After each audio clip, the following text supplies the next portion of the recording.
to run 3 live businesses like I do now and come up with ideas for new things, you need to be way more dynamic. I find assertiveness can be mistaken or painted as being emotional or stubborn, or the same way a man would definitely get away with that more. But honestly, I just don't really give a shit. Luck doesn't get you places. And then I would do any job anyone asked me. I'm shoveling shit out of a portaloo. Welcome to the next episode of the Loud and Unfiltered podcast with myself, Josh Karpf. This is my first podcast of the series that I have hosted, so we'll see how it all goes. But I am delighted to be sharing my first podcast with my very good friend Caitlin McAllister, who is the Group MD. Caitlin and I have known each other for 10 years. Feels like it probably could have been longer, as we basically grew up around the corner from each other, but actually didn't really know each other until we both worked at Ministry together. No, and I think the first proper conversation we had was in the Duke. Yeah. After work one night, and you and Isla, remember Isla? Yeah. Events, both cornered me like, another Scottish person in the office. It was a Ministry. It feels like a bit of a lifetime ago for me, but you've been there for what feels like a lifetime now, I think. Yeah, 10 years in April, so yeah. Yeah, not many people. A vet. Very few people have been at Ministry for that long and have lived to tell the tale. Yeah. I felt like I was there for I think 7 years. Which to me feels like a very, very long time, but 10 years definitely trumps it, but still going strong. You are?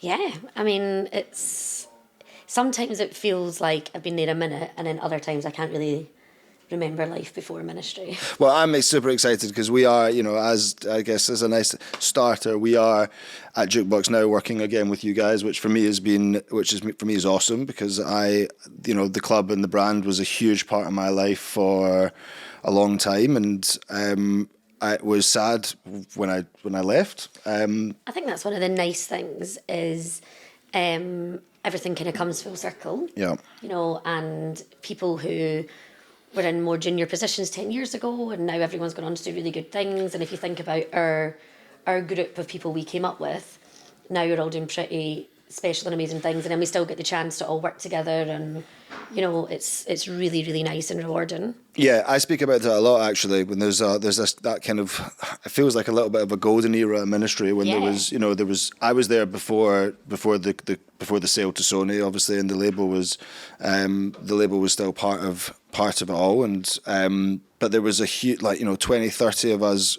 across the whole company in every department at all different levels we were all so close, and we are still all so close, and like you said, everyone is doing amazing things right across the industry. I don't think any of us are actually not doing something amazing. Everyone is doing something awesome. I think people always have things to say about Ministry, and it's a tough place to work, but if anything, it is a good boot camp. Oh my God, 100%. I don't think I'm confident that not a single one of us would be doing what we do now if it hadn't been for Ministry. Yeah, it's hard. It's a tough place to work, but I think you meet great people. I always remember Hector used to say in interviews, you'll learn more here in 6 months than you would somewhere else in 2 years. And it's not until you do that 6 months that you think that's actually not bullshit. That's the truth. Yeah, definitely. When I first asked you about the podcast, you asked me what it's called. And I said it's Loud and Unfiltered, and you said, "Well, I think that perfectly describes me. I think it's maybe named after me." But yeah, I think you are loud and unfiltered, as I think many of us are. But what does that mean to you? And being that, what does kind of being loud and unfiltered mean to you? And how have you embodied that in what you do and how you built yourself? I guess first of all, it took me time to be loud and unfiltered. Yep.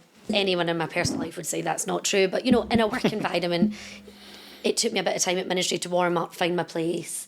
And my first job there was super random, and I didn't really have a team. But what I've found has served me well in my career has been to speak up.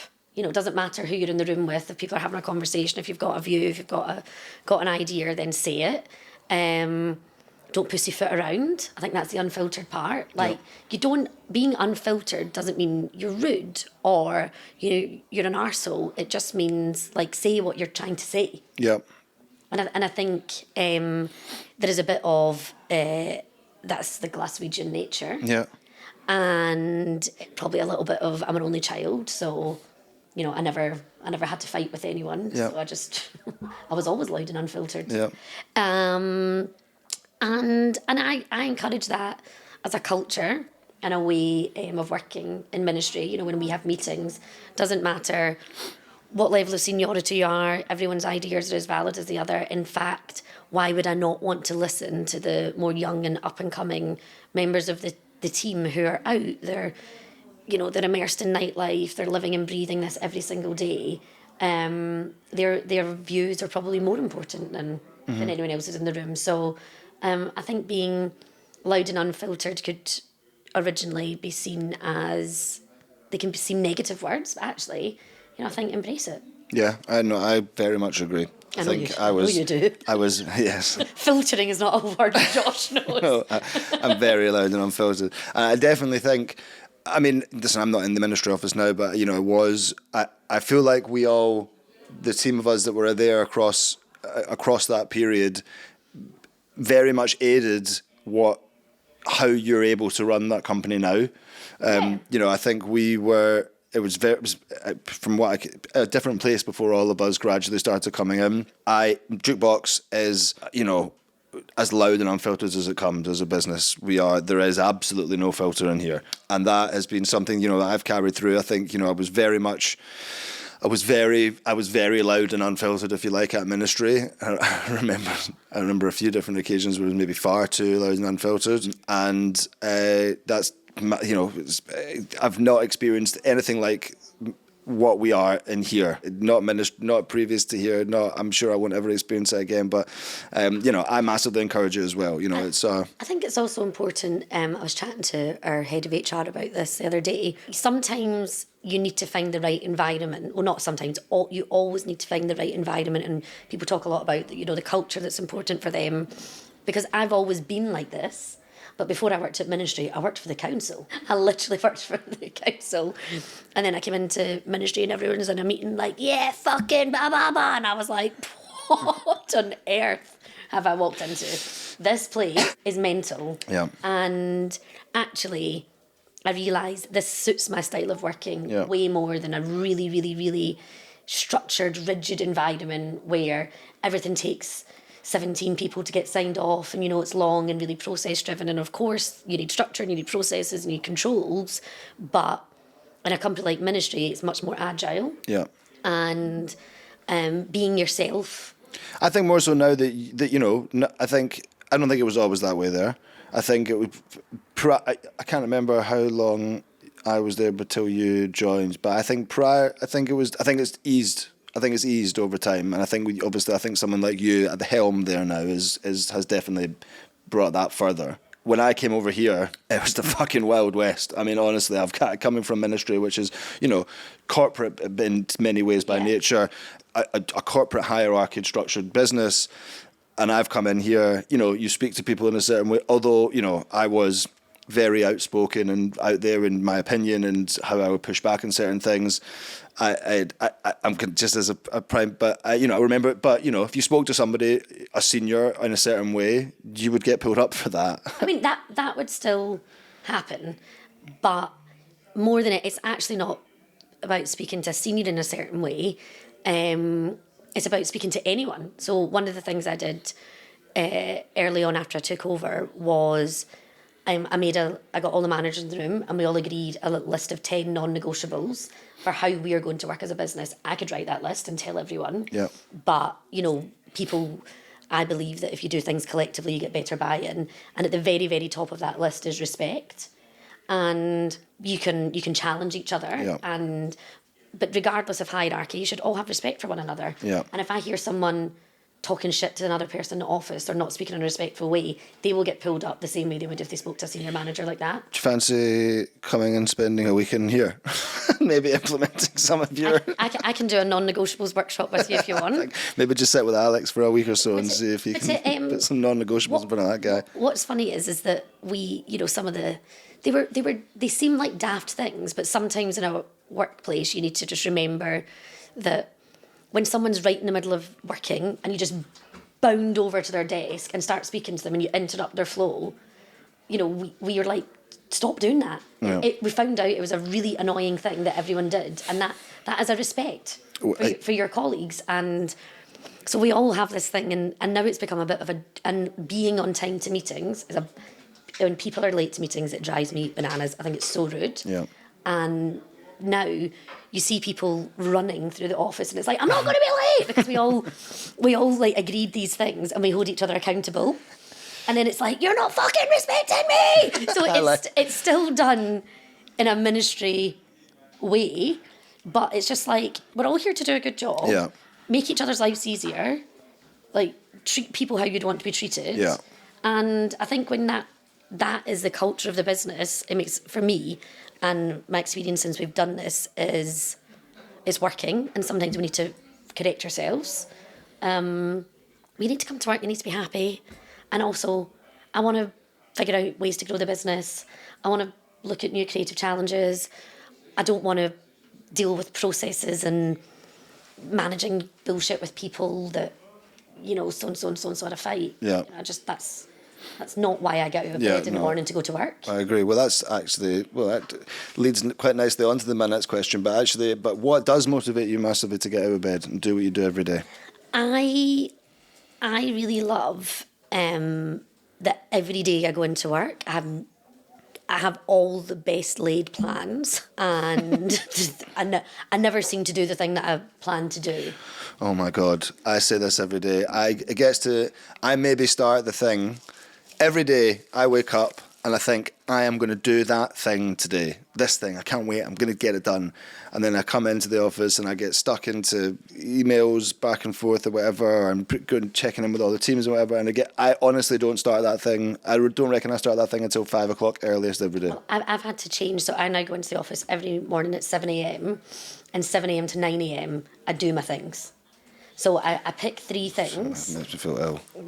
That's why I'm really good. Dedication. That works for me. Whoops. Smells like Big Ben.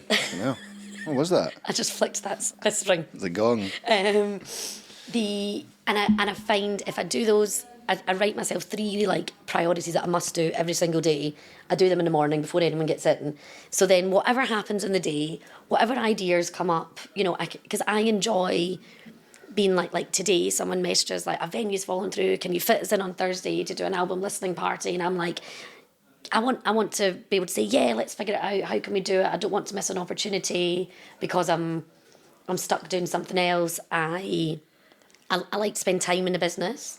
Like today, I spent time round at the ministry, our members club and workspace, and just reviewing how we can improve the F&B offering, and you can only do that from being there and sitting and watching people's behaviours, and I can't do that from sitting behind desk. Yeah. I love problem solving. Yeah. I love getting my teeth into a problem. How do you fix it?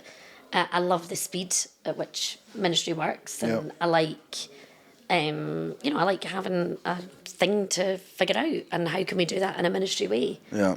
Well, you've made me feel awful about my day. Fucking hell. I'm a little bit backwards, but I generally, I work super fucking late. Me too. What time did you leave the office last night? 8. Oh, I left at 9:20.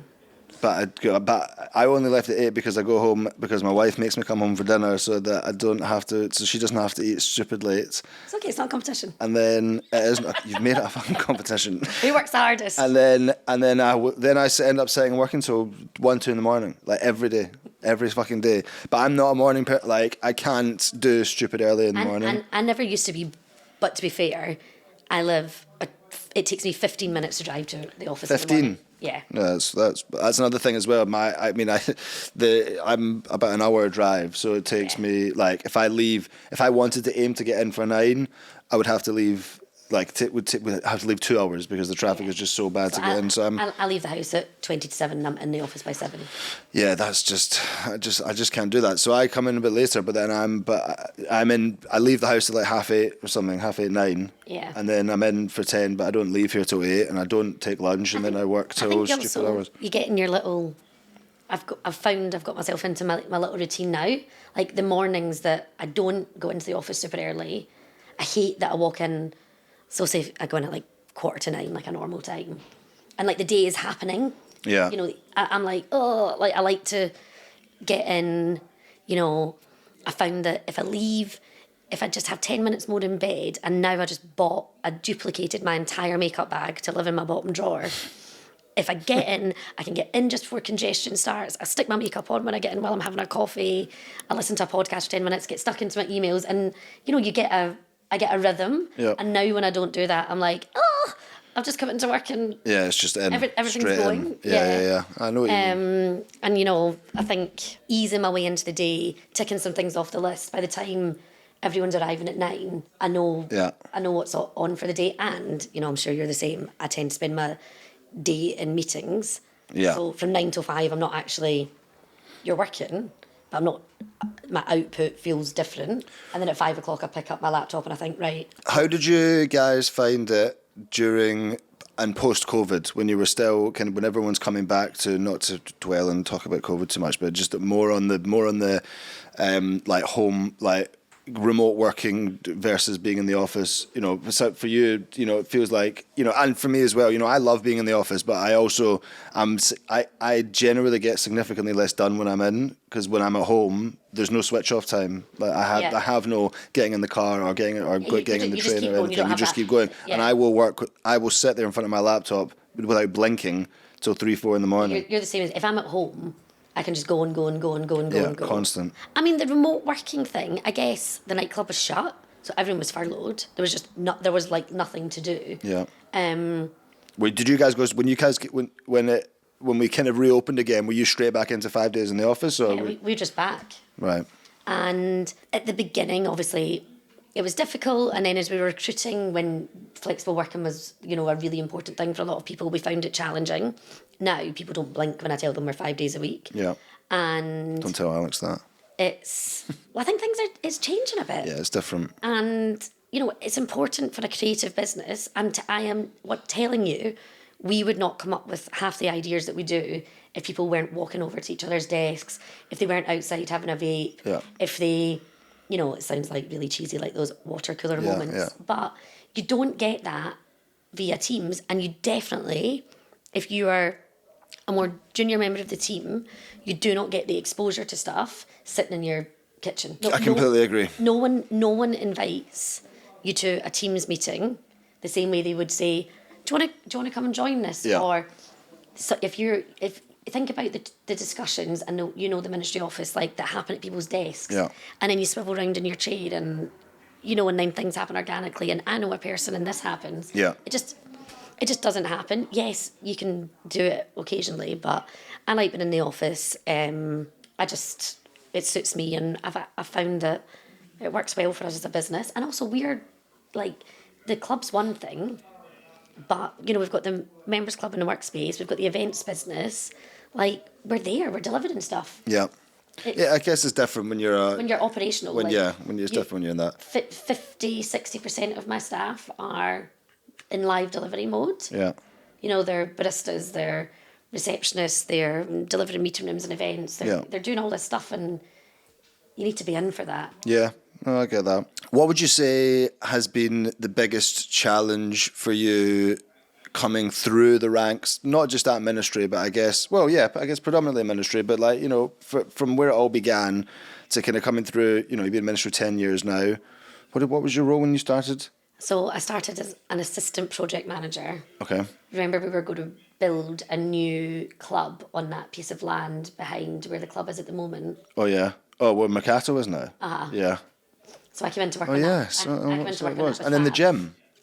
And then I did the gym with Liv. And then the gym, yeah, that's right. You know, obviously it's ministry is such a different place now to where it was then. Yeah. You know, I spoke about this the other day, I think you and Steve maybe the only two people in the whole business almost now that are still there from when the rest of us were there. What are the biggest challenges you faced, you think, coming through? You're now the MD, you're now the big boss. I almost had to be reprogrammed a little bit. So I came from that council background, and I was very, linear in my thinking. Yeah. Do a task, then the next thing. And I was a project manager. Yeah. By nature, I was like, let's create a Gantt chart and have a process. And I was very good at that and methodical, and that's done me well. But that would only take me so far. It would only take me to ever be a really good project manager, or I guess I ended up being a project director at some point along my career. And actually, to run 3 live businesses like I do now and come up with ideas for new things, you need to be way more dynamic. You need to be able to not be, you need to think outside the box to find solutions to things. You need to move at pace. And, I was always like, we'll do this and then I'll build in a little bit of contingency and that is not the way ministry works. Yeah. And I always joke now that if I ever had to go and be a project manager anywhere or interview for a role like that, they'd be like, you were terrible at that job. Because now I'm like, right, you do this and you do that and we can do that at the same time, and don't worry about doing that bit because it's not that important. Let's just skip this step. And why are we doing that? Well, who told you you had to have that report done? Do we really need it? Why? And now I'm like, I look at the difference between Caitlin 10 years ago and, with her, I can't tell you the last time I wrote a timeline with a Gantt chart and dependencies, and there is a need for that in the world. Yeah. But that is not what is needed from running a business. Yeah. You need to have a helicopter view, you need to be able to react quickly, and you need to be able to spot the problems, have a gut feel. So learning to literally break that part of me. I mean, if you saw my house, I've got a list in the fridge. This is what I'm having for my dinner. These are the things I'm doing every day. I write a list before I go to bed every night. Tonight I need to return something to Zara and I need to pay a deposit for something. I'm very organised and methodical. So trying to break out of that mould and allow myself to think slightly differently or completely differently has been the most challenging. I mean, I've had challenging tasks and projects and whatever, but that's been the hardest bit for me because it didn't come naturally. Yeah. I echo most of that as well, actually. Coming, obviously, I'm the MD Jukebox now, have been for 3 years. That was a massive step up for me as well. Coming from ministry, obviously, I came through the ranks there as well, 7 years, and that working across the tours team and eventually leading that department. And then coming in here, I was kind of business development manager when I started off, and it was, when I started here, we were seven guys, all guys, 7 of us. It was one of the, just to repeat what I just said, but the testosterone. Yeah, I mean, what I know, it was such a, I know, like I said before, it was so different. It was a massive culture shock for me, having come from ministry into here, and in 7 guys just shouting at each other, and fucking everyone, Alex abusing everyone, and everyone abusing Alex, and we're all just screaming and shouting, and it's just like, fucking hell, what the fuck have I just walked into? And then, learning, adapting into that culture a bit, but also, taking so much from ministry and implementing it into here. Yeah. And what Jukebox is now is a million miles away from what it was before. And it's very much more, it's kind of somewhere in the middle of what ministry was and what Jukebox was. That's kind of, and I've kind of found that amalgamation. But I, was very similar to what you said. I was so process driven. I was so lists for everything. I'm going to start at the top of this list and I'm going to end at the bottom of that list. And now, I've got lists that are still, they just move on to the next day because, you're so fluid in how I'm having to work and how I'm having to be, and, just being available for, that's what I kind of got to say before as well, but being in the office, being in the office for me is mostly is very much being available for everybody at any given time. And, you know, like you said before, one of the things you said before, which I wish we implemented a bit more in here, is about this kind of, you know, if someone's in a flow and stop, you know, don't, you know, we're kind of so much going on. We've got so much happening at any one time. We're 100 miles an hour in every single thing. And like often that flow process does get diverted somewhere else. And it's like, and you kind of have to re-divert back into that. And that's something that I do wish we were a little bit better at. It's hard because we are the same, you know, like there's a new idea and there's a new thing and then we've got to do this, you've got to do that, you've got to do that, but like you've got to finish stuff as well. Yes. Like when I have like my one-to-ones with heads of departments and I'm like, we've been talking about this forever. Yeah. Like, what is the hold up? Yeah. And why, you know, it's like what I imagine like having, you know, like one of these caricature husbands that is always starting a job and never finishing it. You've always got a shelf that's half put up, a wall that's half painted, a garden that's half planted. Yeah. And it's like there's not really any use to anyone. So you need to be able to pivot. You need to be able to do things at once, but you have to finish stuff. Otherwise, like, you're not. And also, who gets a sense of accomplishment?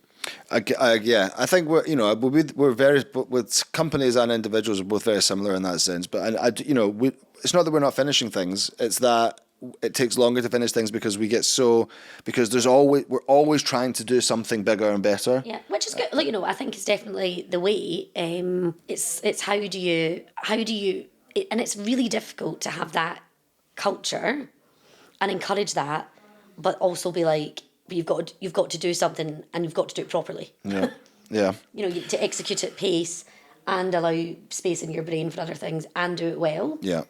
But that's what separates the good from the excellent. Yeah, yeah.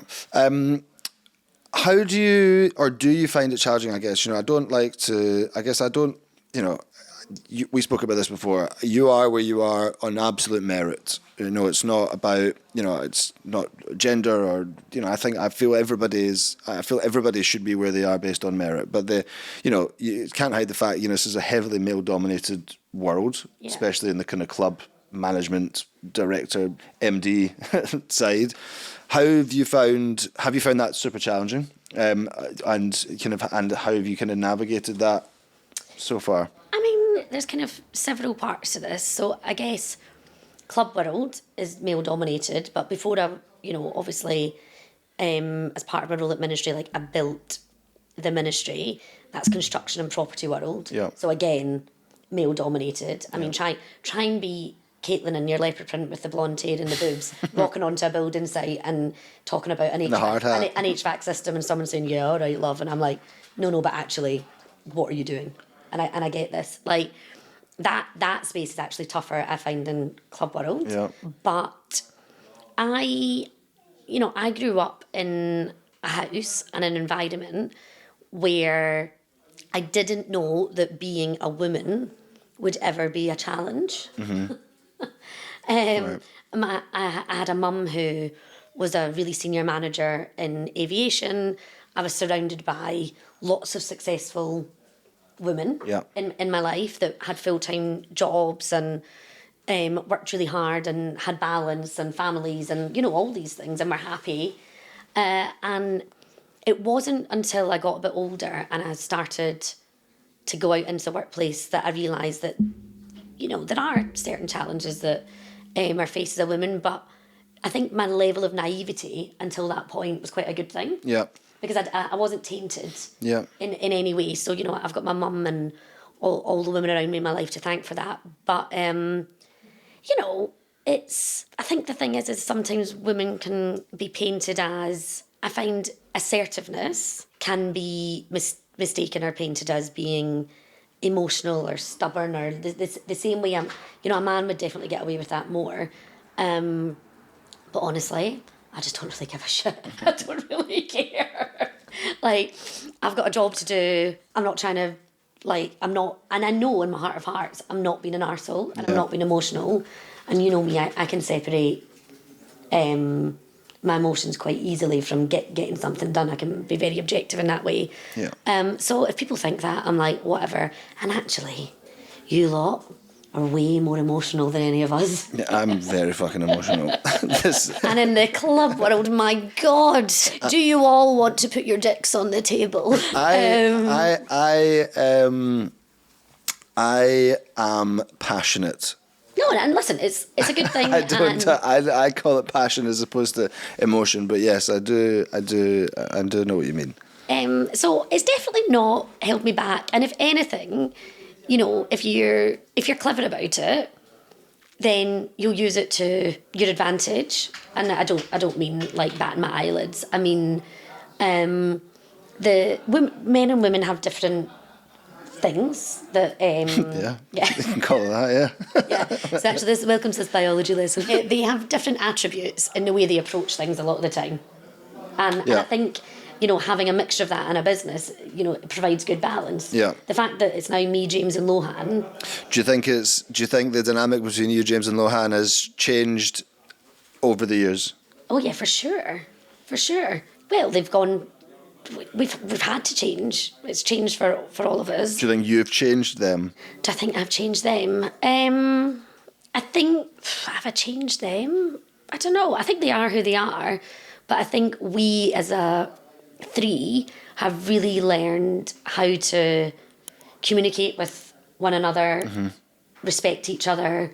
I feel very part of the team, you know, and James is like, he's taught me a lot. Yeah. And he's invested a lot of his time and energy. You know, being mentored by James is like a business crash course like you wouldn't believe. And I'm super grateful for that. And he's toughened me up as well because, you know, he's direct and him and I made a pact to each other that the only way we could communicate was to be direct, and we wouldn't take it personally, and we wouldn't, you know, fall out about things, but we just had to tell each other how it is, and there's a real... I would love to be a fly in a room in a one-to-one with you. But it's like, you know, there's a real mutual respect there. Sometimes I think, oh God, I'm about to get torn a new one, but he has a good point of view.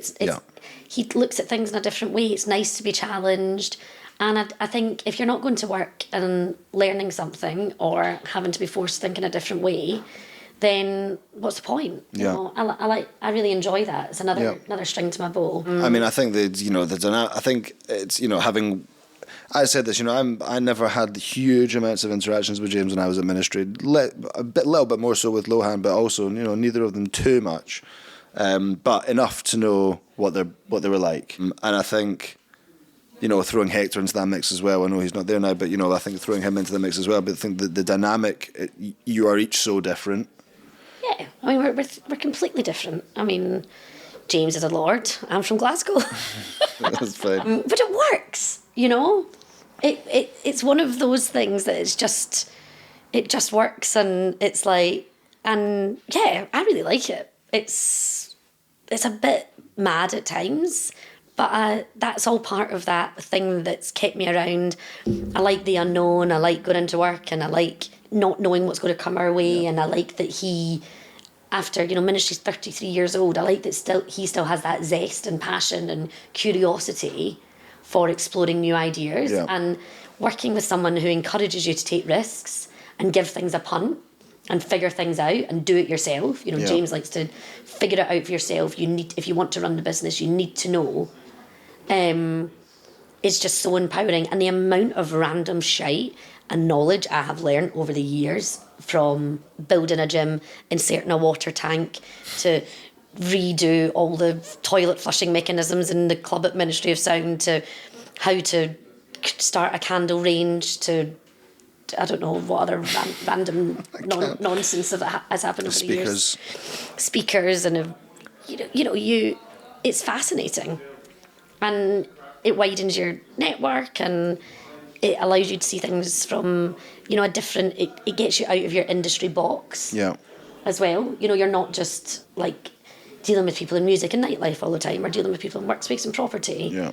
And I think that's important to see how other people do things as well. What, I guess, to kind of almost wrap things up a little bit, what would you say, or what advice would you give to someone starting out at Glasgow City Council, coming out of St Ninians, what would you say? What advice would you give them to do to kind of get to what, how are they going to get on the ladder? How, if someone wanting to do what you do or kind of work in our world, what's the best piece of advice that you could give someone, do you think? I said this in an interview I did with my university recently, and it kind of made me cringe, but I'm going to say it again. It's going to become my awful tagline. But I'm sure I can think of more. That's for the After Hours podcast. Luck doesn't get you places. Because I remember once Mum said to me, so at uni, the reason I ended up at Glasgow Life, which is the kind of part of the council I worked in the events department, was 2 people got an internship. There was 300 people in my year. Everyone wanted it. And you had to interview for it and apply. And I remember saying, I'm going to get that. And when I got it, Mum said, oh my gosh, you're so lucky. I was like, no. I'm really prepped for that. And I'm really fucking good. No, but I prepped and I worked hard and I researched things. And before that internship, when they needed volunteers for the World Solo Drumming Championships, and I'd had to do shit jobs like hold a fire door open, and I was there. I was like, I'll do it. And I got to know people and I made myself known, and I was polite and friendly, and I would do any job anyone asked me. And then I got the internship, and then I would do any job anyone asked me on that as well. If you think I haven't had bin bags gaffer taped to my arms, shoveling shit out of a portaloo because that was something that had to be done, So I think, don't turn your nose up at the crappy jobs, because everyone has to start somewhere. Yeah. I went to uni and did events management, and some people thought they're going to walk out of there with a degree and then go and start running Glastonbury, and it's that just doesn't happen. Yeah. So don't be too proud, get stuck in. And even now, running the business, we had an issue with something at work in the office the other day, and I had a pair of rubber gloves on and was rifling through all the bins, and I had cisterns. It's just a boring facilities thing, but I had the cistern top off, and I get stuck in there because if something's got to be done, it's got to be done. So I would say, don't turn your nose up at anything, get involved, work really hard. And then I guess later on in my career, I always found that, and the reason I did well at ministry was there was always these random jobs that needed to be doing. Mm-hmm. That there's no particular skill set for you. You just had to figure things out.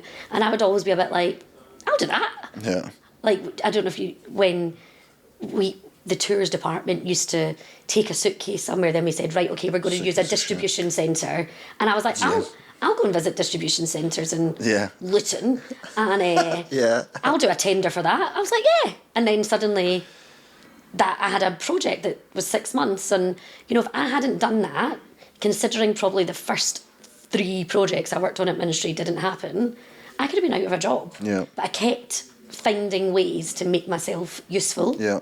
And by virtue of that, I then expanded my skill set, and on and on and on and on. And now I run the whole business. So that's a tenacity point, and that goes back to that.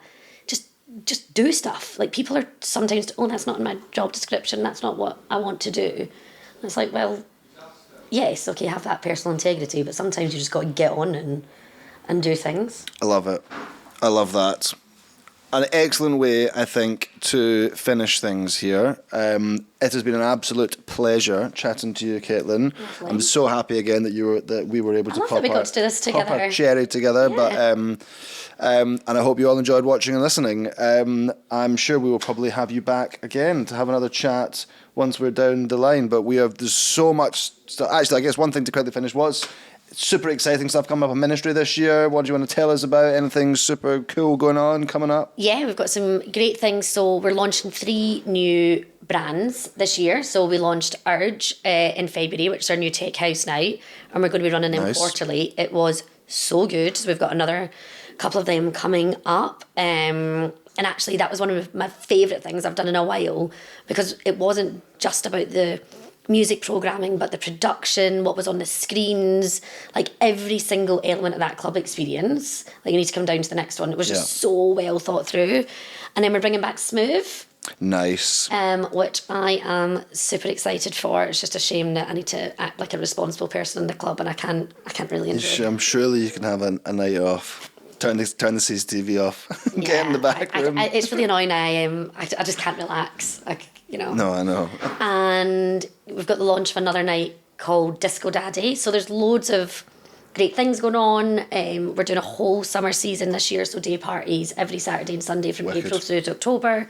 So yeah, it's jam packed, and then we've also got some fun things in the pipeline to do together as well. Yeah, some lots of fun stuff. And I am, like I said at the beginning, I'm super excited to be working with you and the brand again. And all of us here are very excited to get stuck into some very cool things that we're going to be doing this year. So, Caitlin, thank you so much for joining us. This has been Loud and Unfiltered, and we will see you on the next one. Big love.